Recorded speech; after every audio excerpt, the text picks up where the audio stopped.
Hey guys, kinggath here with Bethesda Mod School. In this lesson, I am going to show you how to use the real inventory display system, which allows you to have vendors actually display the parts of the inventory that they actually have in stock. And it will update in response to you purchasing things. It will update as they add more inventory over time in the game, and it really adds a ton of immersion. Now, right now, I have a demo item set up here. It is actually one of the typical shop stalls, and these two beers have appeared because I placed a couple of markers, and I told them that if the NPC has any beer in stock, to go ahead and display it in those points. There's actually a third one right here, but this means the settler only has 2 beers for sale, which I will show you in just a moment. Now, there's a lot to talk about with this, and I'm going to demonstrate how this works here in the game. I'm going to show you some of the shortcomings of this, and then I'm going to talk about how the shop system works in the settlements in the base game, and why it does what I'm about to show you in this particular way. Because this is something that if you're testing, or if you watch it right now, I think you're going to consider this a little unimmersive and buggy, but I would argue that every player is aware of this, and it will be a non-issue. So first, let's just show you a couple of things. First, I'm going to build one, and then you're going to see the beers appear there. So, and they don't have to be the beers. You guys can set up these points. This system works very similar to the random clutter system and the display rack systems, if you went through those guides for Workshop Framework, in the way that is determining what can be placed in any particular position. So if you followed through those tutorials, you already have an idea of how this is set up. There's just a couple extra steps for doing the real inventory system. So you can arrange to have anything appear there. You can have it be, you know, mod added items that are level list injected into the vendor inventory.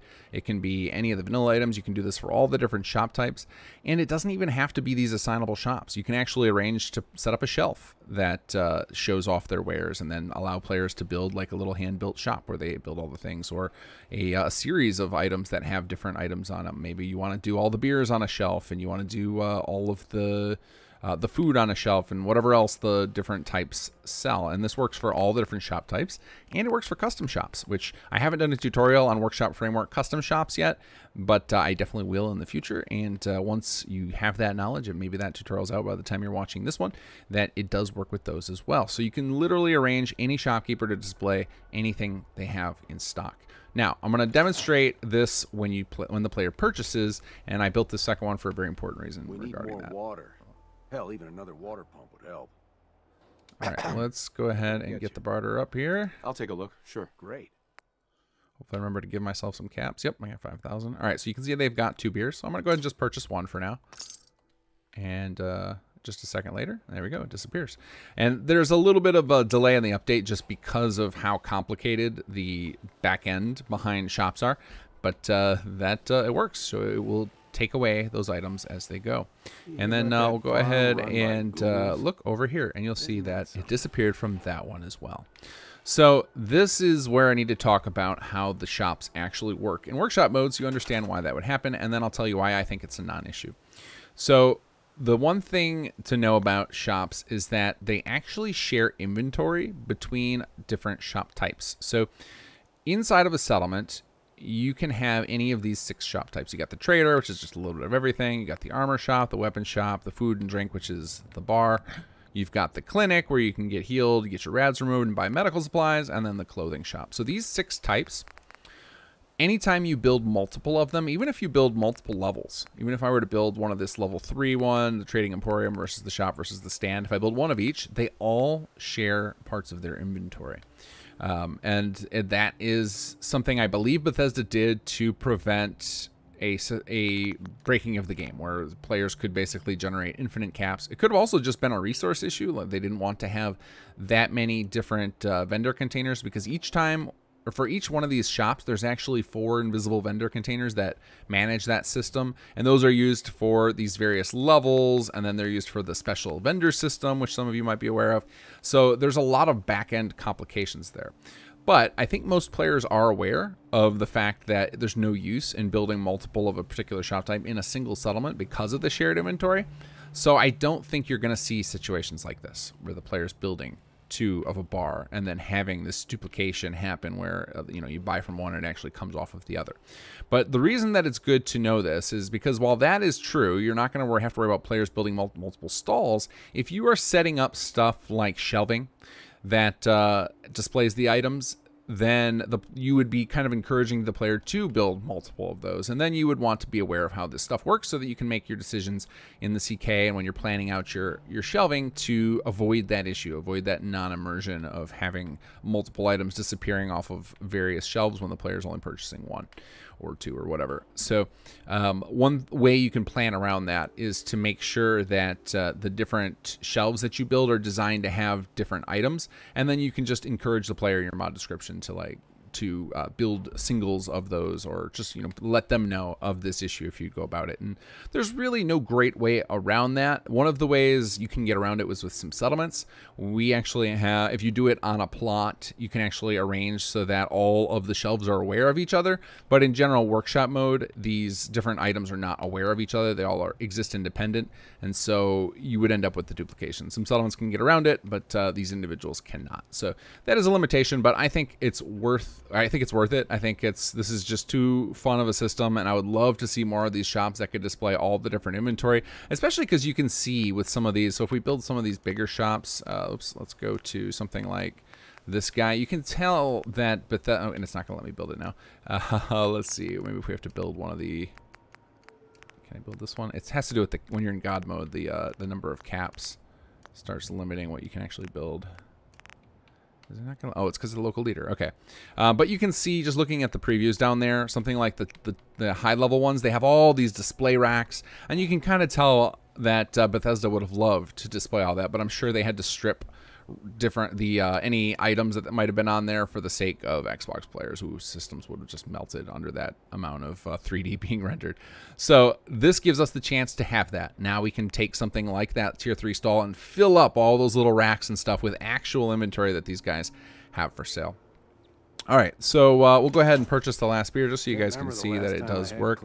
I will say one thing that does not work, and I think this, again, is a technical issue in the back end of how the basic shops work, is if I were to sell back a beer, it will not appear on the shelf there. The item will not reappear there, and I believe that is either that the actual items are kept in the settler's inventory, not in the shared vendor container when you sell things, or it's a matter of I just don't have the trigger set up correctly and that it's not registering when you sell those back. But so far, it only works on the items that appear in the vendor's inventory at the start and then when they refresh. So after, it's either 10 days or 30 days, the settler inventories will refresh and they will add back the baseline stuff. So whatever they had in them at the start of the game, they'll get all of that stuff back again, which is how you can make sure there's perpetually more inventory. And every time you reload this cell, so if we were to go to Diamond City and come back and their inventory had been updated, then all of these display points would update again. So there will frequently be more stuff. And the higher level the shop, the more different items are available. And sometimes there's more of the same type of item. So for example, if I had the local leader perks and we built the higher level shop and assigned him to it, likely his inventory would increase and he would have more beers available. And then those things would reappear there. But I don't have the higher level shops set up with those markers. I've only got this lower level one set up. But anyway, let's head into the CK. Let me show you guys how to do this, and then you can kind of run wild with it and do all sorts of fun stuff that I hadn't even thought of yet. All right, we are in the CK now, and I'm going to show you how to set these up, and I'm going to also show you how to set up one that's like a shelf. And I'm not going to go through the full process. I'm just going to get you started on it, and then you can follow along the same kind of pattern of what we've done with this. But I want to show you how this actual bar is set up, because I think setting up something like this as your first demo to yourself when you're following along this tutorial is a great way to kind of wrap your head around how the system is working, because these assignable shops are all in one. You get to have the items to display, you get to have the shopkeeper right there to purchase from and confirm to yourself that everything's set up correctly and it's working. So these, to me, are the perfect thing to start with this system, and then you can work your way into more complicated setups, like having multiple different shelves with different items on them, etc. So to set this up, basically what I did to start was I took one of the shops that I wanted, which you can, if you search under furniture for workshop, you'll find up at the top, there's the bar. Down here, you've got all these different stores. So let's go ahead and open up a weapon store for say. And you can see that it looks very similar to the way the bar is set up. The one difference is that we have this extra script on there that this guy doesn't. Now this one doesn't. This one has an extra script that this doesn't. I don't know why that is. It's not important. But this script right here, the workshop framework, object refs, real inventory, and it's actually called display. As you can see if I hover over it there, that is what acts similar to the random clutter script from that tutorial. And basically it's what's going to handle all of the telling the game which items to place where, and it tells what you tell it what shop to look at, etc. So basically you're going to take, for your first time to get your head wrapped around this, is you're going to start by just putting the script on there. So you can either do that under the Power Script Manager by searching for that script, and you want this one. These display points, these are the point where we diverge from the way the random clutter system works. So it works a little bit differently, and this is mostly just due to this system is way more expandable for advanced mod authors. So that's the only reason, but it still looks so similar when you see how I have this set up. And if you did the random clutter tutorial, you're going to see that it looks very, very familiar. So basically you add that script to it. And then if you open up the properties here, it's basically got similar fields to the random clutter, except for we've got these extra ones right here. So in the random clutter, you would basically define a bunch of position data, which you can see that I have here, and then you tell it form lists of the actual items you want to appear on that particular spot. So in case some of you haven't gone through the random clutter tutorial, I'm going to walk you through and explain what that is all about with the random clutter, or with the form lists. So if we bring up another object window here and we go under form list, I have one set up already here for beers.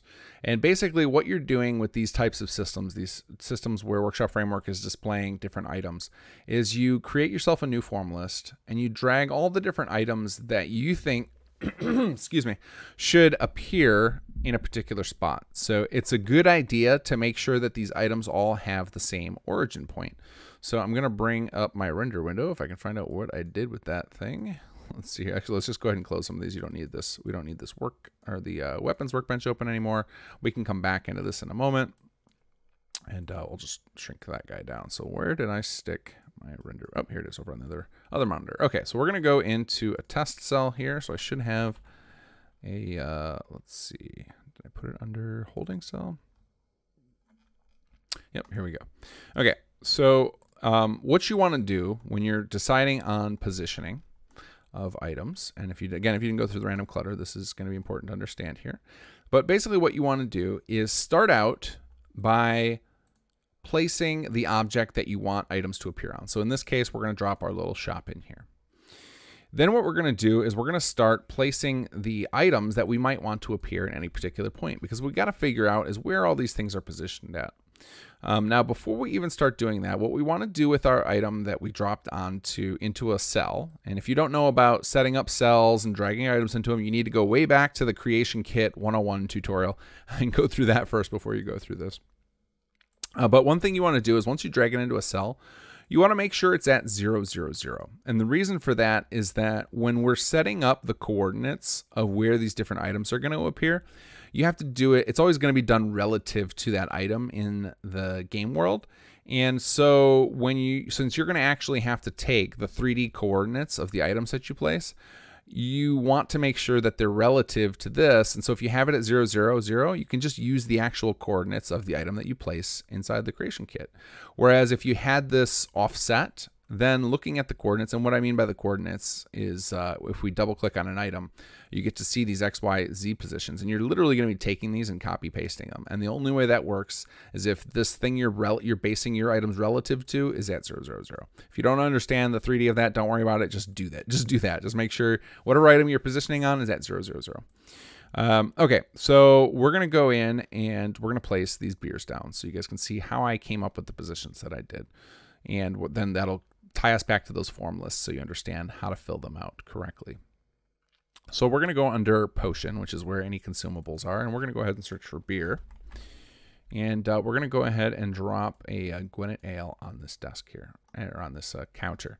And you can see it lines up pretty nicely, but where those yellow lines are kind of all converging. So if I lift this up, you can see there, that is the origin point.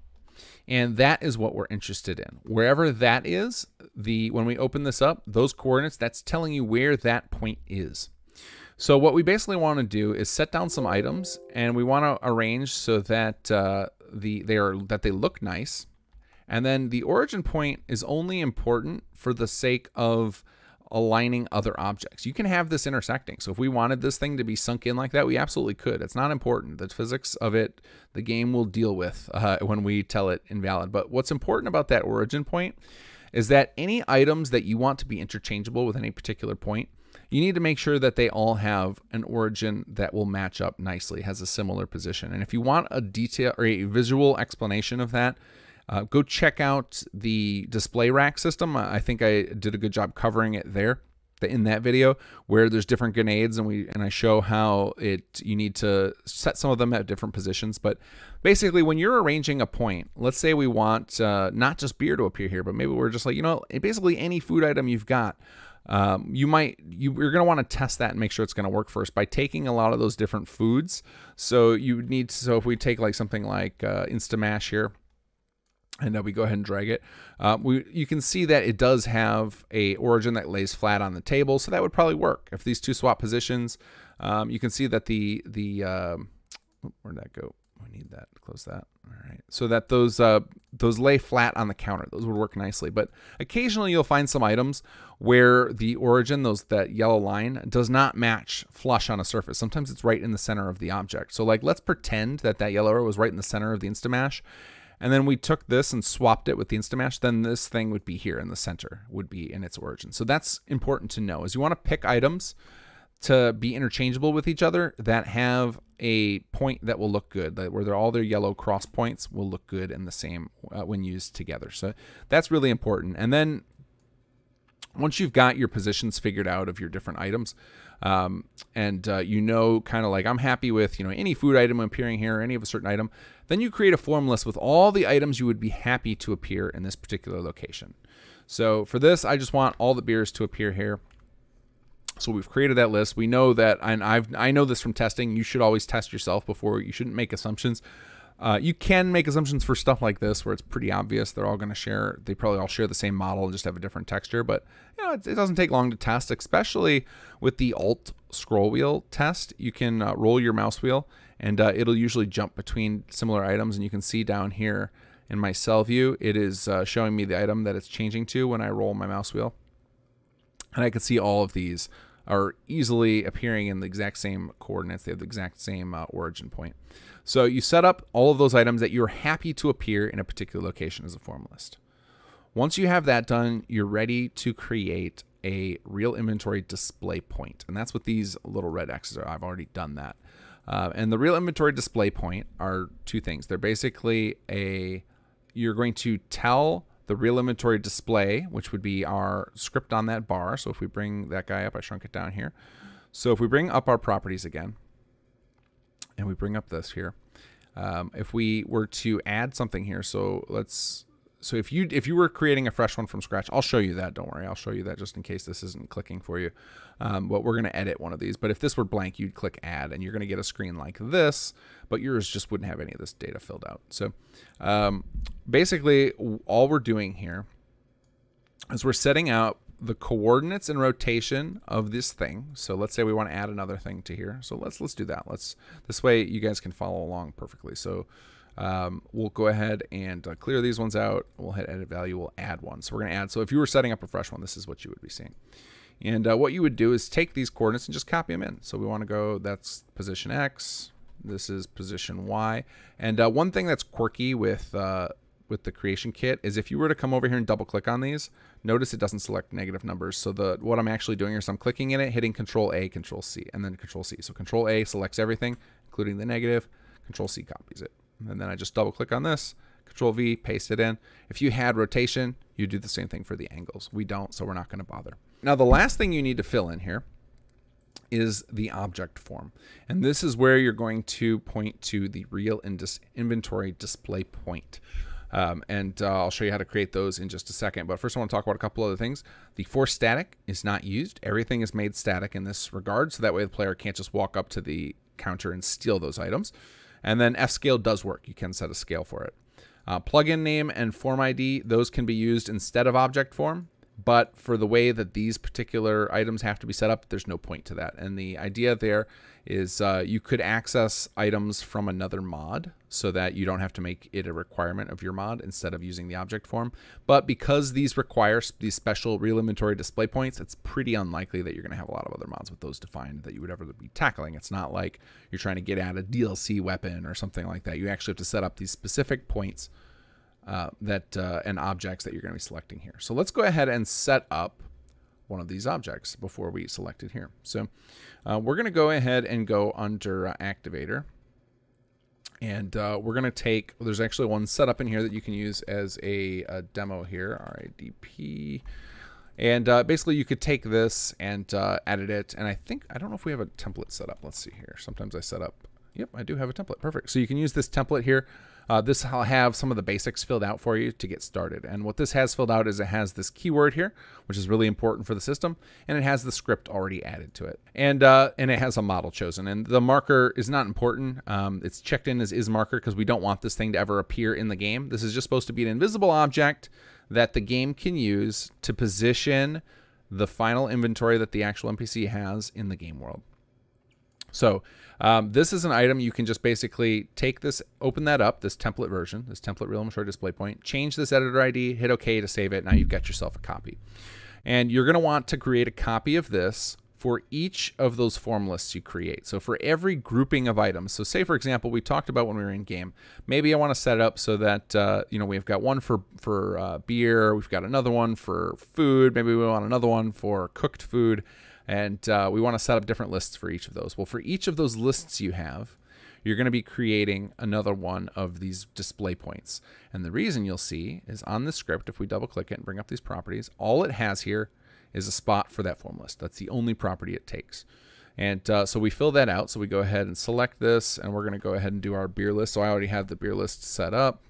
Go ahead and grab that, hit OK, and we'll rename this as demo beer RIDP. I use RIDP for real inventory display point just to keep these IDs from getting out of control. You can use whatever naming scheme you want, but you're going to want to make sure you choose these when you're setting up this, when you're filling out all of these real inventory display data. So we'll go into our object form here. We'll select Activator. That is the type. That's where that template is. It's under Activator. And then we will search for beer. And we've got, and I already had one created that's built in, but here's the one we just created. And there we go. So now we've set it up so that there's at this point right here. And if we wanted to, we could swap this out like I've done here. We could actually swap out this beer we have as a placeholder for the actual item just so that we remember what's actually there. I like to keep this type of stuff in a cell in perpetuity so that I can always remember that it's there, or if I ever want to make tweaks, I know where all the positions are. I don't have to dig through this data, which is really ugly. I have a visual representation here. So I like leaving this stuff in a cell. Frequently, I'll put it on its own layer.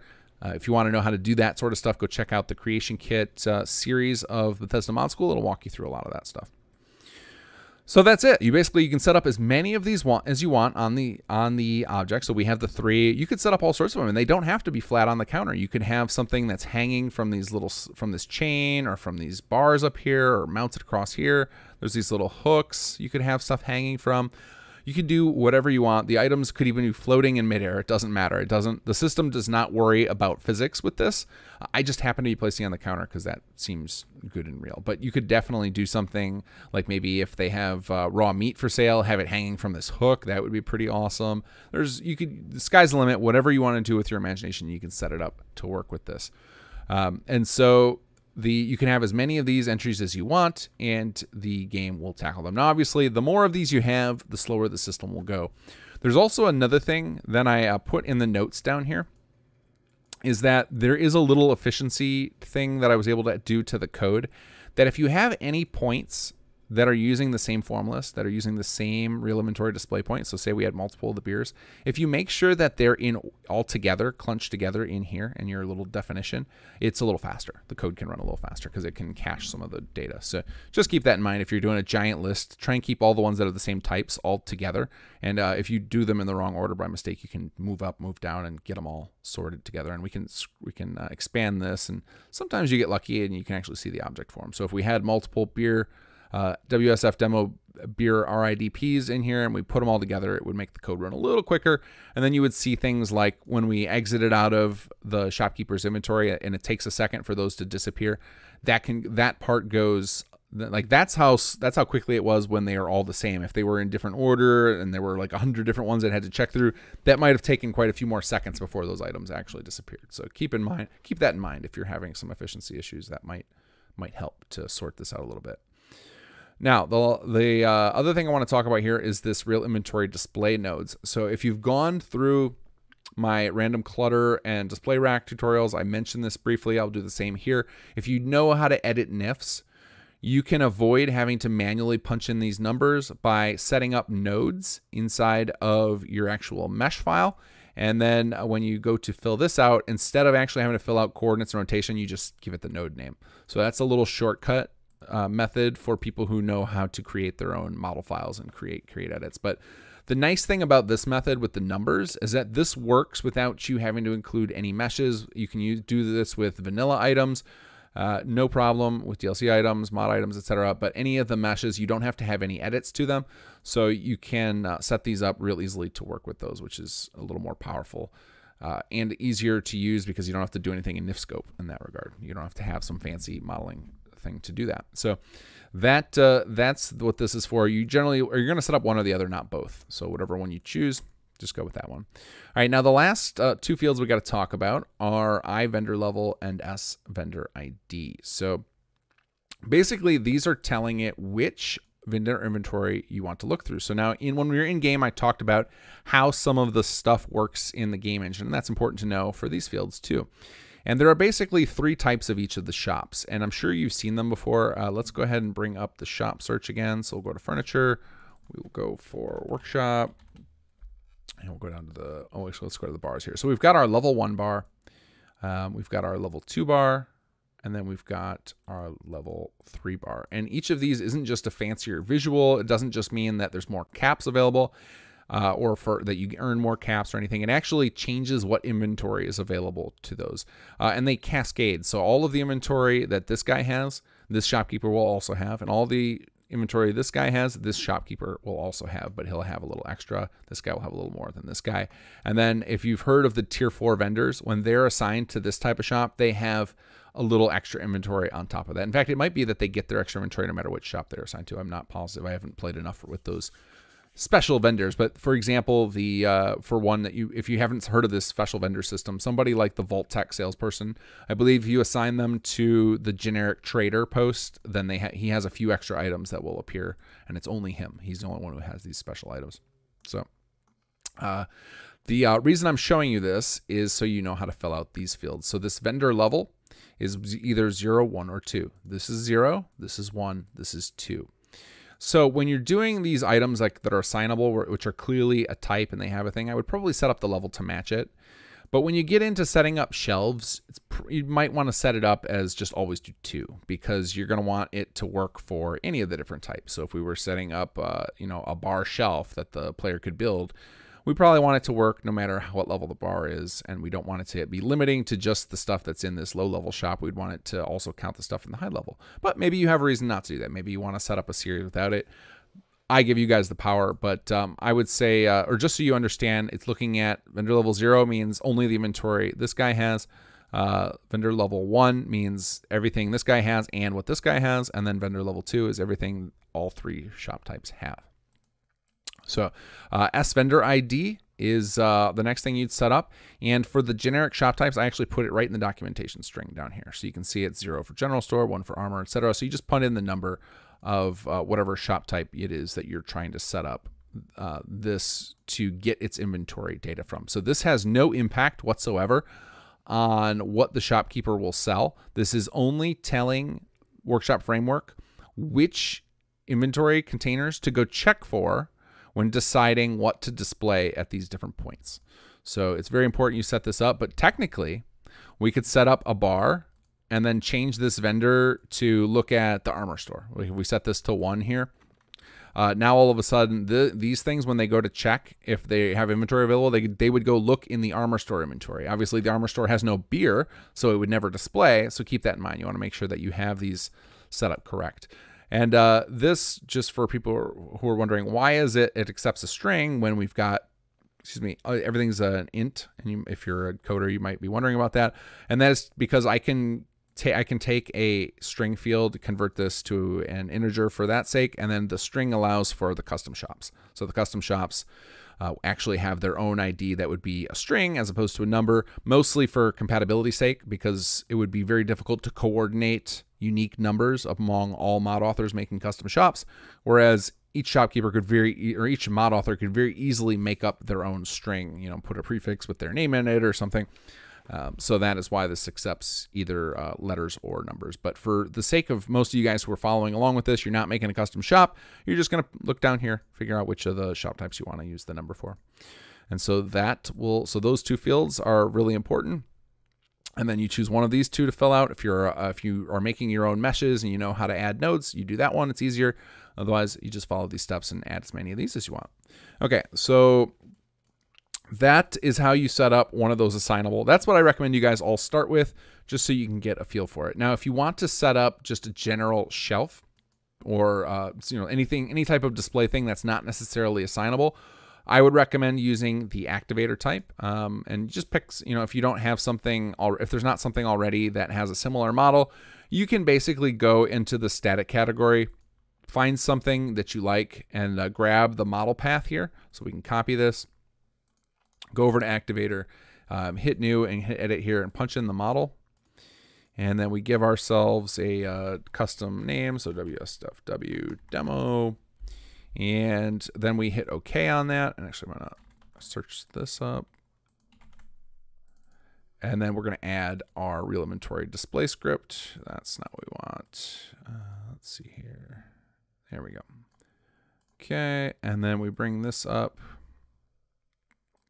And then, of course, you can fill that out. So this you fill out exactly the same way as the other thing. Just the difference is that this will be the only script on here. You don't also have on our, let's go back to the furniture here, WSFW. You don't have the extra script like this guy, the workshop object script. You don't need that. You can just set this up with just this script right here, lay out all your different points on there, and then you're still going to choose the vendor. So you might want to, when you're setting this up and you're giving this thing a name, to make sure the player understands which shop this is meant for. Obviously, we wouldn't use a fountain. Maybe you would. But you're going to still define the vendor level and vendor ID that you want this particular item to look through to determine what display points to put on there. So it's basically identical. It's just the matter of that it's not as clear what shop stuff you're choosing when you're making an item that isn't directly assignable as a particular shop type. So that's the only reason I wanted to show that independently. So I think that covers everything. I think you guys should have enough to go with. And what's more and helps with these, unlike the other 2 similar types of items, the random clutter and the display rack system, is those I don't have demos built into Workshop Framework. These things, this demo workshop bar, this display item beers, and the RIDP items, these are actually in Workshop Framework for you to look along and follow along with and check for an example. This stuff right here that I showed you that was here before we started adding all this stuff, this is available in the plugin under WSFW holding cell. So you can actually see all this stuff in action in the plugin yourself. And hopefully, if I missed anything or I went too quickly and you weren't able to cover it, you'll be able to look at it and or just take the demo versions that are in there and just play with them yourself and tweak them and work from there. Maybe just rename and make your own copy of it and work from that. And then if you want to know how to make your items constructible, I've done tutorials on that. Look up, I believe, making workshop items, I think, is the lesson that you would search for. And that will show you how to set up the construction record so you can make these all buildable. And that should cover everything. All right, guys, if you have additional questions on this system, or if you're trying to pull off something in particular, you're having trouble with it, I'm happy to help. I'd love to see this system go a little wider, see more people using this, because this seems like what I think Bethesda would have loved to have originally, and we've got the power now. We can do it ourselves. So, guys, enjoy this stuff, and I have lots more planned for the Workshop Framework series.